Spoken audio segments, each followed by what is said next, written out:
Ina ng isang valedictorian student nakipagsabwatan sa dating guro ng anak para magnakaw ng examination papers. May mga estudyanteng nagnanais na maging honorable student ng kani-kanilang paaralan, kaya naman iba-iba rin ang strategy ng mga bata kung paano ito maaabot, at kasama ang suporta ng kanilang mga magulang at guro na gagawin ng lahat upang matupad ang kanilang pangarap. Tulad na lang ng ina sa kwentong ito na umano'y nakipagsabwatan pa sa tutor ng kanyang anak upang kunin ang mga exam papers para lamang mapanatili ang pagiging valedictorian student ng anak. Kung paano nahuli ang kanilang pandaraya, narito yung kwento.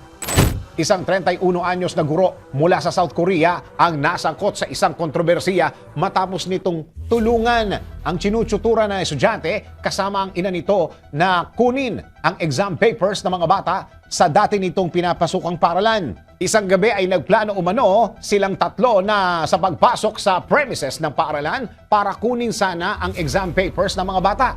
Bago pa dumating ang exam day, ayon pa po sa ulat, ay matagumpay nilang napasok ang premises ng paaralan gamit ang biometrics ng dating guro na nanatili sa security database ng paaralan. Subalit pagdating sa ikatlong palapag ng gusali kung saan nakaimbak ang mga exam papers sa faculty office, ay sinubukan ng guro na ilagay ang passcode upang makapasok sila. Ngunit mukhang minala sila nang biglang tumunog ang alarm system ng paaralan, dahilan upang sila ay mapatakbo sa gulat.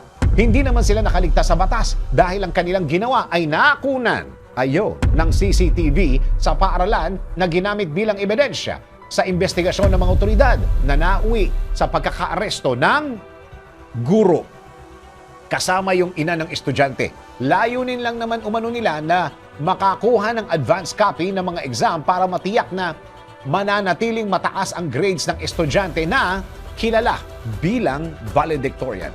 Dahil sa insidente, naapektuhan rin ang academic record ng estudyante matapos tanggalin ang kanyang valedictorian title. Samantalang ang ina ng estudyante at ang guro ay naharap sa disciplinary action at posibleng humarap sa legal consequences dahil sa kanilang ginawa.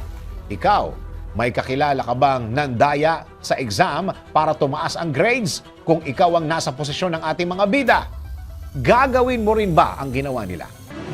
DWIZ Research Report. Report. Thank you for watching. Tuloy lang ang panonood at pakikinig ng tamang balita sa DWIZ News, DWIZ News FM Regional, DWIZ News TV, Aliw Channel 23, nationwide.